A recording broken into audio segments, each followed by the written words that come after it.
নমস্কার প্রিয় দর্শক বন্ধুরা, আমি আপনাদের অ্যাডভাইসার ফ্রেন্ড অঙ্কন। সর্বপ্রথম অ্যাস্ট্রো অ্যাডভাইজার চ্যানেলে আপনাদেরকে জানাই স্বাগতম। আজকে যে বিষয়টা নিয়ে আলোচনা করব, এটা খুবই একটা গুরুত্বপূর্ণ বিষয়।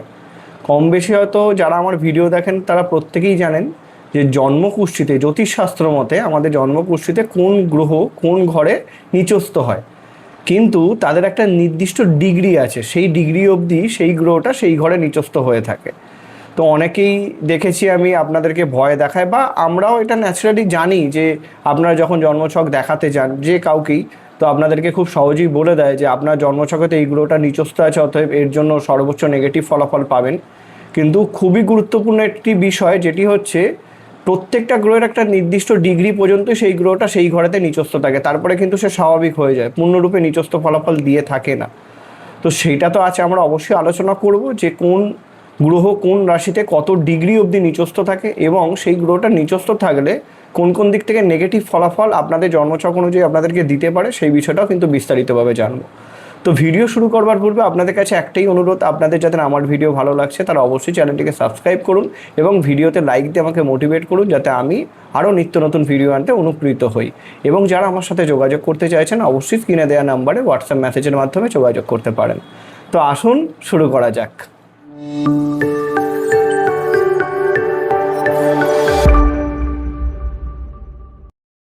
তো নিচস্থ গ্রহ, জ্যোতিষশাস্ত্র মতে যদি নিচস্থ গ্রহের সংজ্ঞা আমরা খুঁজি, খুব সহজভাবে যদি বুঝি আমরা, যে আমাদের জ্যোতিষশাস্ত্র মতে 9টি গ্রহ তার যে কোনো একটি রাশিতে গিয়ে নিজেকে নিচস্থ হিসাবে অনুভব করে। কেন নিচস্থ হিসাবে নিজেকে অনুভব করে? কোনো গ্রহ যখন নিচস্থ হয়ে যায় তখন সে কিন্তু সর্বোচ্চ পীড়িত হয়ে যায়, সে পজিটিভ হলেও সে নেগেটিভ ফলাফল দিয়ে থাকে, সে তার নিজেকে সর্বোচ্চ আনকমফোর্টেবল হিসাবে ধরে বসে। এবার যদি খুব সহজে এক্সাম্পল হিসাবে আমরা বুঝি, ধরুন আমরা জানি প্রত্যেকেই যে শনি গ্রহ মেষ রাশিতে নিচস্থ হয়। আগামী বছর শনিদেবের মেষ রাশিতে গোচর, সেই সব নিয়ে অনেকেই অনেক ভিডিও নিয়ে আসবে, কিন্তু জাস্ট আগে থেকে আপনাদেরকে বলে রাখছি যে শনিদেব মেষ রাশিতে নিচস্থ হয় কত ডিগ্রি অবধি থাকে? 20 ডিগ্রি অবধি নিচস্থ থাকে। কেন শনি মেষ রাশিতে নিচস্থ থাকে? প্রথমত হচ্ছে মেষ রাশি মঙ্গলের ঘর, দ্বিতীয় বিষয় হচ্ছে অগ্নিতত্ত্বের ঘর। তো এবং যদি খুব সিম্পলি বুঝি, তো জ্যোতিষশাস্ত্র মতে শনিদেব হচ্ছে সৈন্য বা লেবার বা কর্মের কারক গ্রহ, আর মঙ্গল হচ্ছে সেনাপতি।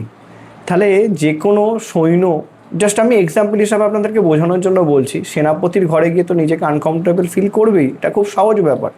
তাছাড়াও যদি আমরা ফ্যাক্ট হিসাবে বুঝি বিষয়টাকে, মেষ রাশি যেই রাশির মধ্যে সর্বদাই অগ্নিতত্ত্ব, মানে খুব গতিশীল চিন্তাভাবনা যেই রাশির মানুষের, বা যেই রাশিটা খুব গতিশীল হিসাবে ধরা হয় তাদেরকে, তো সেইখানে শনিদেব কি সর্বোচ্চ স্লো গতিতে চলতে পছন্দ করে, সে ধীরে সুস্থে গিয়ে সব কর্মকে কমপ্লিট করতে পছন্দ করে। কিন্তু মেষে সেই বিষয়টা আসে না, যেটা করতে হবে এক্ষুনি করতে হবে, এক্ষুনি কমপ্লিট করতে হবে। তো এই যে ধরুন তারতম্যটা, এর মধ্যে কিন্তু শনিদেব নিজেকে ভীষণ আনকমফোর্টেবল ফিল করে থাকে। তো তখন শনিদেব কিন্তু যখনই মেষ রাশিতে নিচস্থ করে বসে থাকবে, তাদের লাইফের শনিদেব রিলেটেড কিন্তু নেগেটিভ ফলাফল আসবে। সেগুলো কি আসবে সেই বিষয়গুলো আমি প্রত্যেকটাই খুব সহজভাবে বুঝবো। আর প্রথমে একটা বিষয় ক্লিয়ার করে দিই, নিচস্থ গ্রহের প্রতিকার কিন্তু কখনোই রত্ন নয়, এটা সর্বদা মাথায় রেখে চলুন। আপনার জন্মছকে এই গ্রহটা নিচস্থ, তার জন্য আপনি রত্ন পড়ে নিন, সেই গ্রহটা কিন্তু আরও নিচু ফলাফল দেবে, এই বিষয়টা সর্বদা মাথায় রাখবেন। রত্নের কাজ হচ্ছে গ্রহটাকে বল দেওয়া, পাওয়ার দেওয়া। আর যদি কোনো নিচস্থ গ্রহকে বল দেন, তাহলে সেই গ্রহটা আরও নিচের দিকেই যাবে, ওপরের দিকে উঠবে না। কিন্তু একমাত্র লগ্নাধিপতির ওপরেই বিষয়টা ব্যতিক্রম হতে পারে, কিন্তু তবুও সেক্ষেত্রেও যে কোনো জ্যোতিষ বন্ধুর পরামর্শ ছাড়া লগ্নপতি নিচস্থ থাকলেও তার রত্ন পড়া উচিত নয়। তো আমি এই বিষয়টা আপনাদেরকে খুব সহজভাবে বোঝাবো, তার জন্য আমাদেরকে কিন্তু স্ক্রিনে আসতে হবে। তো যদি আমরা স্ক্রিনে আসি, যারা আমার ভিডিও দেখেন কম বেশি প্রত্যেকেই জানেন যে আমি যেটা একটু আগে আপনাদেরকে বললাম, যে শনিদেব মেষ রাশিতে নিচস্থ হয়ে থাকে, মিথুনে কেতু নিচস্থ হয়, কর্কটে মঙ্গল নিচস্থ হয়, সিংহে কোনো গ্রহ হয় না। এবং আমরা খুব সহজভাবে বুঝবো যে কন্যাতে শুক্র নিচস্থ হয়, তুলাতে সূর্য নিচস্থ হয়, বৃশ্চিকে চন্দ্র হয়, ধনুতে রাহু হয়। আবার অনেকে বলে যে রাহু বৃশ্চিকেও নিচস্থ হয়, মিনেও নিচস্থ হয়। ন্যাচারাল যেটা আমি জানি, আমি সেই হিসাবে আপনাদেরকে বলছি, ধনু রাশিতেই রাহুদেব নিচস্থ থাকে, মকরে বৃহস্পতি নিচস্থ হয়, কুম্ভে কোনো গ্রহ হয় না, এবং মিনে বুধ গ্রহ নিচস্থ হয়, এটা আমরা সবাই জানি। এখন বিষয়টা হচ্ছে, আপনাদের যদি জন্মকালীন জন্মছকে আপনারা জন্মকুষ্ঠী দেখাতে গেছেন, সূর্য তুলা রাশিতে বসে আছে, এবং তার সূর্য কত ডিগ্রি অবধি নিচস্থ থাকে? তুলা রাশিতে 10 ডিগ্রি অবধি নিচস্থ থাকে। আপনাকে আপনার অ্যাস্ট্রোলজার বলে দিল যে আপনার জন্মছকে সূর্যদেব পরম নিচস্থ, আপনার ভীষণ ক্ষয়ক্ষতি হবে। কিন্তু আপনার জন্মকালীন জন্মছকে সূর্যদেব 11 ডিগ্রিতে বসে আছে, তখন কিন্তু সূর্যদেব আর নিচস্থ অবস্থাতে থাকলো না, সে কিন্তু সাধারণ অবস্থায় চলে গেছে, সে পূর্ণ নিচ ফলাফল দেবে না। এটা প্রথমেই মাথার মধ্যে ঢুকিয়ে নিন, সেই প্রশ্নটা আপনারা করতে পারবেন। ডিগ্রিটা খুবই গুরুত্বপূর্ণ একটি বিষয়। এবার সূর্য যদি নিচস্থ থাকে কী নেগেটিভিটি আসতে পারে? দেখুন, যে কোনো লগ্ন সাপেক্ষে এটা আপনারা যদি বোঝেন, সূর্য আমাদের জন্মছকে আত্মবিশ্বাসের কারক গ্রহ, আত্মার কারক গ্রহ, আমাদের সবথেকে পজিটিভলি পিতৃকারক গ্রহ। এছাড়াও আমাদের হায়ার অথরিটি বলতে পারেন, যা কিছু উচ্চ বা রাজতুল্য সব কিছুরই কারক গ্রহ কিন্তু সূর্য।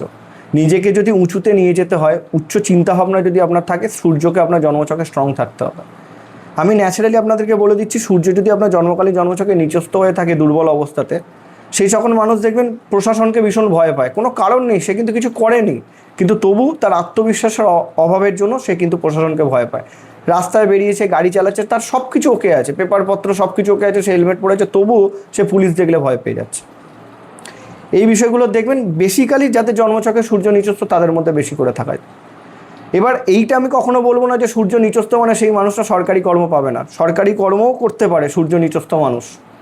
হয়তো তার সূর্য নিজভঙ্গ হয়ে গেছে, বা ধরুন পূর্ণ নিচস্থ, তবু সে সরকারি কর্ম করছে, কিন্তু সেই কর্মস্থানে যে সম্মানটা তার যোগ্য প্রাপ্য, সেই সম্মানটা সে পাচ্ছে না। অর্থ উপার্জন তো করছে, তার সম্মানটা সে লাভ করছে না। এই বিষয়টা কিন্তু আসবেই, আত্মবিশ্বাসের অভাবে সে ভুগবেই। বারংবার নিজের আত্মবিশ্লেষণ করতে সে রেগুলার, তার মধ্যে একটা খুঁত নিয়ে সে বাড়ি ফিরবে বা বাড়ি থেকে বেরোবে। এই বিষয়টা কিন্তু তাদের মধ্যে লক্ষ্য করা গেছে।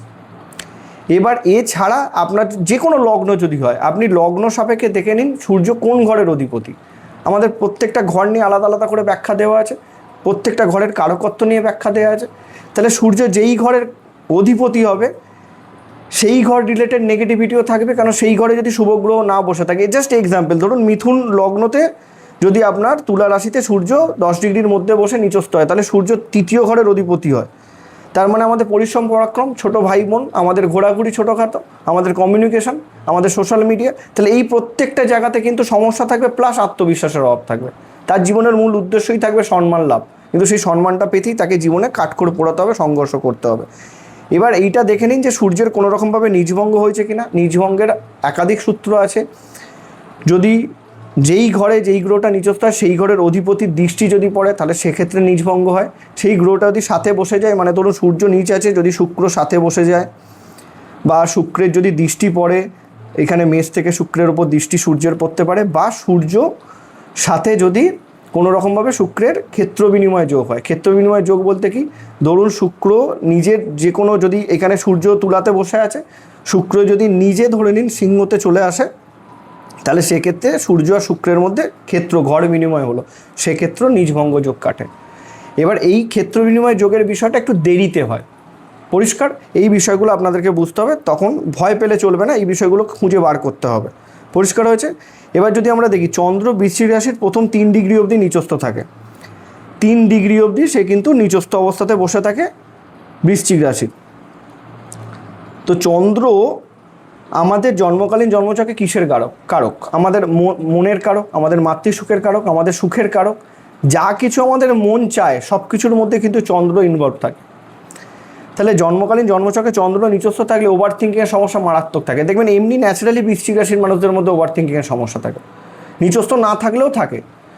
এবার বিষয়টা হচ্ছে, এইটা তো একটা প্রথম কারণ। দ্বিতীয় ব্যাপার, সুখী তারা হতে পারে না, তাদের মানসিক দুশ্চিন্তা তাদেরকে সবসময় সমস্যায় ফেলে।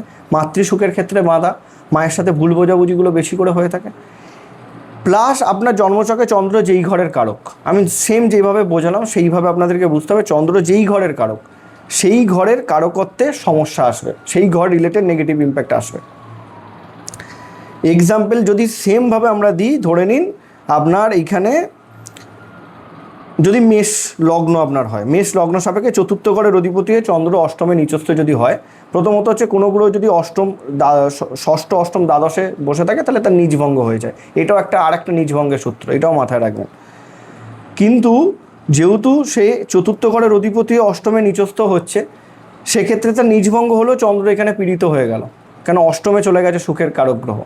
এক্সাম্পলটা হয়তো দেওয়াটা আমার ঠিকঠাক হয়নি, আমি জাস্ট আর একটা দিক থেকে যদি আমি বলি আপনাদেরকে, কন্যা লগ্ন হিসাবে যদি আমরা বিষয়টাকে আলোচনা করি, আপনার একাদশ ঘরের অধিপতি হয়ে সে যদি তৃতীয় নিচস্থ থাকে, তাহলে একাদশ ঘর আমাদের ইচ্ছা পূরণের ঘর। প্রত্যেকটা ইচ্ছা পূরণ, প্রত্যেকটা অ্যাচিভমেন্টের আগে বাধা নিয়ে আসবে, যেহেতু চন্দ্র নিচস্থ হয়ে বসে আছে। এই বিষয়গুলো আপনাদেরকে বুঝতে হবে। পরিষ্কার হয়েছে? এরপরে যদি আমরা দেখি মঙ্গল কর্কট রাশির 28 ডিগ্রি অবধি নিচস্থ থাকে। সর্বোচ্চ নিচস্থ গ্রহ হিসাবে আমরা মঙ্গলকে ধরতে পারি। প্রথম 28 ডিগ্রি, তার মানে ম্যাক্সিমামটাই সে কিন্তু নিচস্থ অবস্থাতে থাকে। মঙ্গল আমাদের জন্মকালীন জন্মছকে কিসের কারক গ্রহ? এটা কম বেশি প্রত্যেকেই জানেন। এনার্জির কারক গ্রহ, রক্তের কারক গ্রহ, আমাদের জায়গা জমি সম্পত্তির কারক গ্রহ। তাহলে এই প্রত্যেকটা জায়গাতে সমস্যা, এনার্জির অভাবে সেই সকল মানুষ ভীষণভাবে ভুগবে, তার কোনো কর্মকেই কন্টিনিউ করবার ক্ষমতা থাকবে না। এবং তার সাথে এটাও দেখা গেছে জায়গা জমি সংক্রান্ত বিষয়ের সমস্যার জায়গা, রক্ত রিলেটেড সমস্যা তাদের মধ্যে চলে আসছে, সবসময় অলসতার মধ্যে তারা ভুগছে, তাদের ভাইয়ের সাথে সম্পর্কতেও অবনতি আসছে মঙ্গল যদি নিচস্থ থাকে। এবার আপনারা দেখে নিন যে মঙ্গল কোন ঘরের আপনাদের কারক। সেই ঘরের দেখুন মঙ্গলের দুটো ঘর, তো মঙ্গল যেই দুটি ঘরের অধিপতি হবে সেই দুটি ঘর রিলেটেড নেগেটিভিটিও মঙ্গল এখানে দেবে, যেহেতু সে নিচস্থ, আনকমফোর্টেবল। এবার দেখে নিন যে মঙ্গল 29 ডিগ্রিতে বসে আছে কিনা, প্লাস মঙ্গলের ওপরে চন্দ্রের দৃষ্টি পড়ে যাচ্ছে কিনা। চন্দ্রের দৃষ্টি পড়তে গেলে মকর থেকে পড়তে হবে, অথবা চন্দ্র যদি সাথে বসে যায় তাহলে সেক্ষেত্রেও কিন্তু, প্লাস যদি ধরুন চন্দ্র এখানে বৃশ্চিকে বসে বা মেষে বসে, সেম ক্ষেত্র বিনিময় যোগ হয়ে গেল, সেক্ষেত্রে কিন্তু মঙ্গলের নীচভঙ্গ হয়ে যাচ্ছে। তখন আর মঙ্গলের মধ্যে নেগেটিভ ফলাফল এতটা থাকবে না, যেগুলো আমি আপনাদেরকে বললাম। পরিষ্কার হয়েছে? বৃহস্পতি মকর রাশির প্রথম 5 ডিগ্রি অবধি নিচস্থ থাকে। বৃহস্পতি আমাদের জন্মকালীন জন্মছকের সব থেকে নৈসর্গিক শুভগ্রহ। বৃহস্পতি নিচস্থ থাকলে বলা হয় ভীষণ সমস্যাদায়ক একটা অবস্থান ধরে চলা যেতে পারে। কেন? এইটা একটা বড় ফ্যাক্ট, আমাদের জন্মছকে যে কোনো গ্রহ নেগেটিভ থাকলে বৃহস্পতি যদি স্ট্রং থাকে, বৃহস্পতি একাই ধরে নিন সেই জায়গাটাকে পজিটিভ করে দেওয়ার ক্ষমতা রাখে। যেহেতু সর্ববৃহৎ গ্রহ, তার সব থেকে এফেক্টটা বেশি পড়ে আমাদের ক্ষেত্রে। তো বৃহস্পতি যদি কোনো রকম নিচ অবস্থাতে বসে থাকে, বৃহস্পতি আমাদের জ্ঞানের কারক গ্রহ, আমাদের সন্তানের কারক গ্রহ, আমাদের ধর্মের কারক গ্রহ, আমাদের শিক্ষারও কারক গ্রহ বৃহস্পতি, এবং নারীদের ক্ষেত্রে তার মানে পার্টনারের কারক গ্রহ, হাজব্যান্ডের কারক গ্রহ হয়। তাহলে জন্মকালীন জন্মছকে যদি বৃহস্পতি দুর্বল বা নিচ হয়ে বসে থাকে, তাহলে এই সবকটা রিলেটেড নেগেটিভিটি কিন্তু আপনারা পাবেন। এবার এটা দেখে নিন যে বৃহস্পতি আপনার জন্মছকে 6 ডিগ্রিতে বসে আছে, তবু আপনাকে বলা হচ্ছে যে আপনার জন্মকালীন জন্মছকে বৃহস্পতি নিচ এবং ভীষণ সমস্যা, সেটা কিন্তু কখনোই নয়। এছাড়াও নীচভঙ্গের সূত্র আমি বলে দিয়েছি, যদি সাথে শনি বসে থাকে তাহলে সেক্ষেত্রে নীচভঙ্গ হবে। শনির যদি দৃষ্টি পড়ে সেক্ষেত্রে নীচভঙ্গ হবে। শনির দৃষ্টি কোন কোন জায়গা থেকে পড়তে পারে সেটা আপনারা দেখে নিন। যদি বৃশ্চিকে শনি বসে থাকে তাহলে সেক্ষেত্রে কিন্তু নীচভঙ্গ হওয়ার চান্সেস থাকছে, তৃতীয় দৃষ্টি পড়বে। যদি কর্কটে বসে থাকে তাহলে শনির সপ্তম দৃষ্টি পড়বে, আর যদি এখানে মেষে বসে থাকে শনি তাহলে সেক্ষেত্রে দশম দৃষ্টি পড়বে, তখন কিন্তু তার নীচভঙ্গ হয়ে যাচ্ছে। প্লাস যদি মকরে বৃহস্পতি 5 ডিগ্রির মধ্যে বসে থাকে এবং শনি ধরুন মিনেও বসে আছে অথবা ধনুতে বসে আছে, তাহলে ক্ষেত্র বিনিময় যোগের মাধ্যমে বৃহস্পতির নীচভঙ্গ হয়ে যাচ্ছে। তো এই বিষয়গুলো আপনাদেরকে কিন্তু মাথার মধ্যে ঢোকাতে হবে। সূত্রগুলো খুব সহজভাবে বোঝাচ্ছি। যে ঘরের অধিপতি সেই ঘরকে সাথে থাকতে হবে, বা তার দৃষ্টি পড়তে হবে, বা তার সাথে ঘর বিনিময় করে নিতে হবে, তাহলেই তার নীচভঙ্গ কেটে গেল। প্লাস বৃহস্পতি নিচ অবস্থাতে থাকলে সে যেই ঘরের কারকত্ব সেই ঘর রিলেটেড নেগেটিভিটিও দেবে, এটাও আপনাদেরকে বুঝে নিতে হবে। বুধ কিন্তু মীন রাশির প্রথম 15 ডিগ্রি অবধি নিচস্থ থাকে। বুধ আমাদের কিসের কারক গ্রহ? কমিউনিকেশনের কারক গ্রহ, আমাদের বিজনেসের কারক গ্রহ, আমাদের বুদ্ধির কারক গ্রহ, আমাদের কমন সেন্সের কারক গ্রহ, ফিনান্সের কারক গ্রহ বুধ। তাহলে জন্মকালীন জন্মছকে যদি বুধ নিচস্থ ঘরে বসে থাকে, সেক্ষেত্রে আপনাদের দেখবেন সর্বদাই আপনারা সব কিছু তৈরি করে গিয়েও আপনার ঠিক টাইমে আপনার মাথা কাজ করছে না, আপনার বুদ্ধি কাজ করছে না। আপনাদের ডিসিশন মেকিংয়ের ক্ষেত্রে ভীষণ সমস্যা হচ্ছে। ডিসিশন নেওয়ার পরে ভাবছেন, ভাবার আগে মানে ডিসিশন নেওয়ার আগে ভাবছেন না।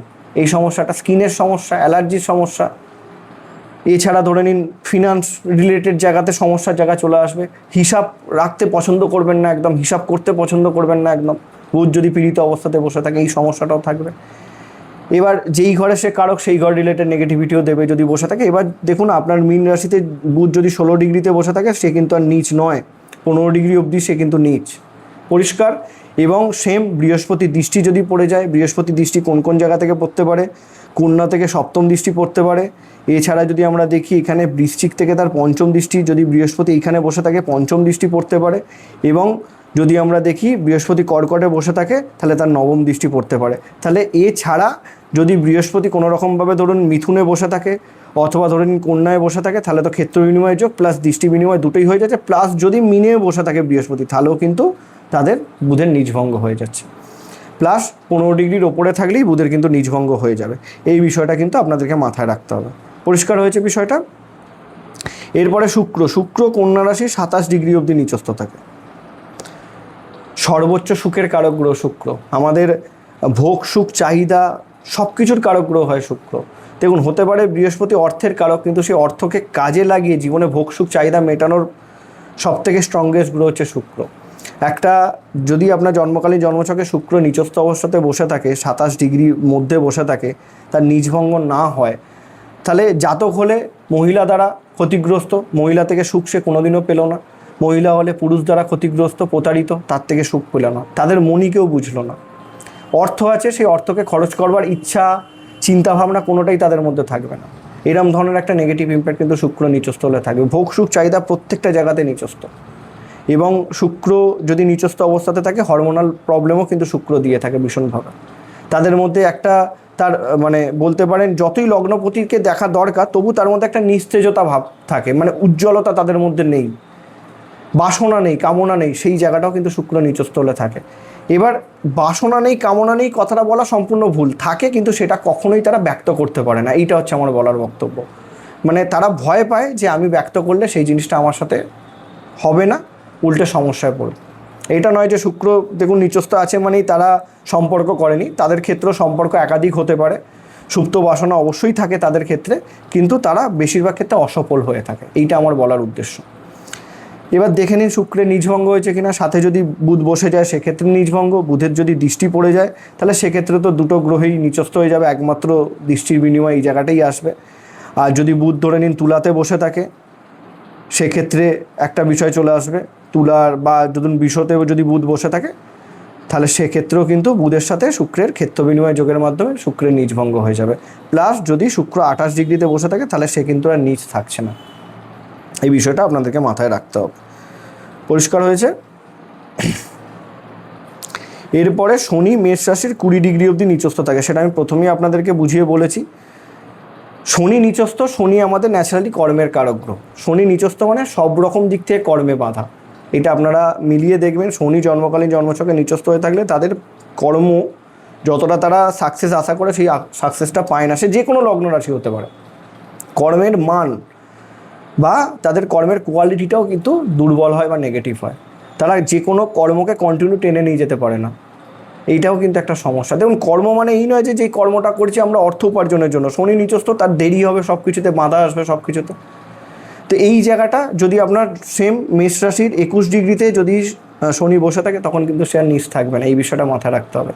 প্লাস যদি মঙ্গলের দৃষ্টি পড়ে যায় বা মঙ্গল আর শনির ক্ষেত্র বিনিময় যোগ হয়, ধরুন মঙ্গল এখানে বসে আছে বা মঙ্গল কুম্ভে বসে আছে বা মঙ্গল তুলায় বসে দৃষ্টি দিচ্ছে, আমি বলবো একসাথে থাকার থেকে এইগুলো খুব পজিটিভ কানেকশান হয়। যদি একসাথেও থাকে সেক্ষেত্রেও চলবে, এই বিষয়গুলো থাকবে। যদি দৃষ্টি, এবার মঙ্গল যদি এইখানে বসে থাকে, চতুর্থ দৃষ্টি তার পড়বে।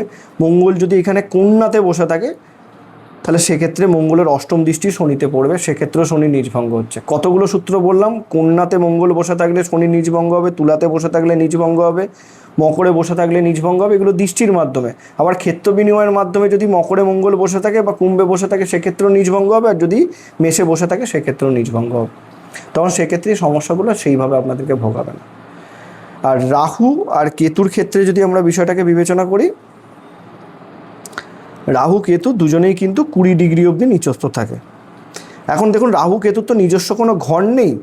তো যদি আমরা বিষয়টাকে বিবেচনা করি, আপনার জন্মকালীন জন্মছকে দেখে নিন রাহু কোন ঘরে বসে আছে, আপনার লগ্ন বা রাশি সাপেক্ষে কোন ঘরে বসে আছে, সেই ঘর রিলেটেড কামনা বাসনা নিয়ে সারা জীবন আক্ষেপে আপনাদেরকে ভুগতে হবে। এক্সাম্পল ধরুন, আপনার এখানে যদি আমরা দেখি মিথুন লগ্নকে যদি আমরা নিয়ে আসি, লগ্নের সপ্তম স্থানে আপনার রাহু নিচস্থ অবস্থাতে 20 ডিগ্রিতে বসে আছে। সেক্ষেত্রে কী হবে, আপনার দাম্পত্য জীবনে আপনার পার্টনার যতই ভালো হোক না কেন, আপনি তার মধ্যে আক্ষেপ, তার মধ্যে খুঁত, তার মধ্যে সমস্যা খুঁজে বার করবেন, সেই নিয়ে আপনাদের দাম্পত্য জীবনে সমস্যা হবে। বিজনেসে কেন গ্রোথ হচ্ছে না, খুব তাড়াতাড়ি গ্রোথ চাই, এই চিন্তা ভাবনা করে এগিয়ে বিজনেস বন্ধ করে ফেললাম, এই বিষয়গুলো কিন্তু আপনাদের সাথে হবে। আর ধরুন কেতুর ক্ষেত্রে যদি আমরা দেখি, কেতুর ক্ষেত্রে ধরুন আমরা একটা ন্যাচারালি দেখছি কেতুর কাজ কি, কেতু যেই ঘরে বসে থাকবে সেই ঘর রিলেটেড মায়াকে ত্যাগ করাবে আপনাদের ক্ষেত্রে, এটা সর্বদা আপনাদের মাথায় রাখবে। রাহু চাহিদা বাড়ায়, কেতু চাহিদা কমিয়ে দেয়। তাহলে কেতু ধরুন আপনার যদি মীন লগ্ন বা রাশি হয়, তাহলে যদি চতুর্থে কেতু বসে থাকে আপনার গৃহসুখের প্রতি চাহিদাই থাকবে না, বাড়িতে থাকতে ইচ্ছা করবে না। মা যতই আপনাকে সাপোর্ট দিক না কেন আপনার মনে হবে মায়ের থেকে সেই সাপোর্টটা আপনি পাচ্ছেন না, এই সংসার সুখে আপনার বাধা, সংসার থেকে দূরে চলে যেতে মন করবে, আপনি গাড়ি বাড়ি কোনো কিছু নেই সুখী হবে না, কোনো না কোনো খুঁত পড়বে। কেতু আপনার জন্মকালীন জন্মছকে যেই ঘরে নিচস্থ হবে সেই ঘর রিলেটেড খুঁত আপনার লাইফে থাকবেই থাকবে, আর আপনার সেই খুঁতটা চোখে পড়বে। মিন ক্ষেত্রে ধরুন আপনি গাড়ি কিনেছেন, চতুর্থে কেতু বসে আছে, দেখবেন গাড়ির মধ্যে কোনো না কোনো খুঁত বেরিয়ে এসেছে, সেটা আপনার চোখেই পড়বে। এই বিষয়গুলো আপনাদেরকে বুঝতে হবে। এবার ধরুন সে 21 ডিগ্রিতে বসে আছে, বা এখানে রাহু 21 ডিগ্রিতে বসে আছে, বা বৃহস্পতি সাথে বসে আছে, বা বৃহস্পতির দৃষ্টি পড়ে গেছে। বৃহস্পতির কী কোন কোন অ্যাঙ্গেল থেকে হতে পারে আগে রাহুরটা বোঝাই। বৃহস্পতি যদি সিংহে বসে থাকে পঞ্চম দৃষ্টি পড়ে রাহুর নিজভঙ্গ হবে, পরিষ্কার। যদি এখানে বৃহস্পতি মেষে বসে থাকে তাহলে সেখান থেকে নবম দৃষ্টি পড়ে তার নিজভঙ্গ হবে, এবং যদি বৃহস্পতি এখানে মিথুনে বসে থাকে তার সপ্তম দৃষ্টির মাধ্যমে রাহুর নিজভঙ্গ হবে, এবং যদি সাথে বসে থাকে সেক্ষেত্রেও নিজভঙ্গ হবে, পরিষ্কার। কেতুর ক্ষেত্রে কি, যদি বুধ সাথে বসে থাকে এবং বুধ যদি ধনুতে বসে থাকে, দাঁড়ান, কেতুর ক্ষেত্রে যদি বুধ এখানে সাথে বসে থাকে এবং যদি ধনুতে বসে থাকে তাহলে সেক্ষেত্রেই একমাত্র কেতুর নিজভঙ্গ হওয়ার চান্সেস থাকছে। নিজভঙ্গ হয়ে গেলে সেই ক্ষেত্রে সমস্যার জায়গা আসবে না, আর যদি 20 ডিগ্রির ওপরে চলে যায় তাহলেও সমস্যার জায়গা আসবে না। এবার যে বিষয়টা আমাদের মেন বিষয়, যে নিচস্থ গ্রহের তাহলে প্রতিকার কী করবেন। দেখুন, লগ্নপতি বাদ দিয়ে রত্ন পড়ার ক্ষেত্রে আমি 100% বারণ করবো আপনাদেরকে। কোনো গ্রহ নিচস্থ মানে তাকে স্ট্রং করা মানেই, আমি প্রথমেই বলেছি, তাকে আরও নিচ করে দেওয়া।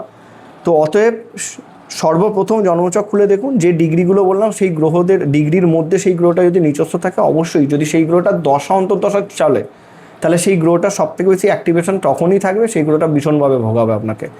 যেই ঘরের কারক এবং যেই ঘরে সে নিচস্থ হয়েছে সেই ঘর রিলেটেড নেগেটিভিটি দেবে। তো প্রথমত সেই ঘরগুলো রিলেটেড এক্সপেকটেশন আপনাদেরকে কমাতে হবে, প্রথম পয়েন্ট। দ্বিতীয় পয়েন্ট হচ্ছে সেই গ্রহটার মন্ত্রপাঠ আপনাদেরকে সর্বোচ্চ রূপে করতে হবে, সেই গ্রহটার জন্য দানও আপনাদেরকে করতে হবে। সব থেকে বেস্ট অফ বেস্ট হচ্ছে মন্ত্রপাঠ করুন। মন্ত্রপাঠের থেকে পজিটিভিটি আর কিছু নেই। এই বিষয়টা যদি সবাই বলতে থাকে তাহলে রত্ন বিক্রি অনেক জায়গাতে কমে যাবে। তো এইটা একটা বড় ফ্যাক্ট। কিন্তু আমি আপনাদেরকে বরাবর বলে এসেছি, মন্ত্রপাঠের থেকে শ্রেয় আর কিছু হয় না। যেই গ্রহটা আপনি রত্ন পড়ে কোনো পজিটিভ ফলাফল পাচ্ছেন না, আমার কথা শুনে 3 মাস সেই গ্রহটার মন্ত্র রেগুলার 108 বার করে পাঠ করুন। আমার মন্ত্রপাঠ নিয়ে ভিডিও অলরেডি দেওয়া আছে, আমি দরকার পড়লে ডেসক্রিপশানে দিয়ে দেবো। সেই গ্রহটার মন্ত্রপাঠ করুন, দেখবেন সর্বোচ্চ আপনারা আস্তে আস্তে সেই নেগেটিভিটি কাটিয়ে উঠছেন। কিন্তু আপনাদেরকে 3টে মাস সময় দিতে হবে। এই সময়টাই অনেকে দিতে পারে না, 1 সপ্তাহ কন্টিনিউ করে ছেড়ে দেয়, 1 মাস করে ছেড়ে দেয়, কিন্তু অ্যাটলিস্ট 3টে মাস সময় দিন, এই গ্যারেন্টিটা আমি আপনাদেরকে দিলাম। তো এই ছিল আজকে আমাদের ভিডিও, জন্মকুষ্ঠিতে কোন গ্রহ কোন রাশিতে কত ডিগ্রি অবধি নিচস্থ থাকে। আশা করি আপনাদেরকে বোঝাতে পেরেছি। দেখা হচ্ছে পরবর্তী ভিডিওতে। নমস্কার।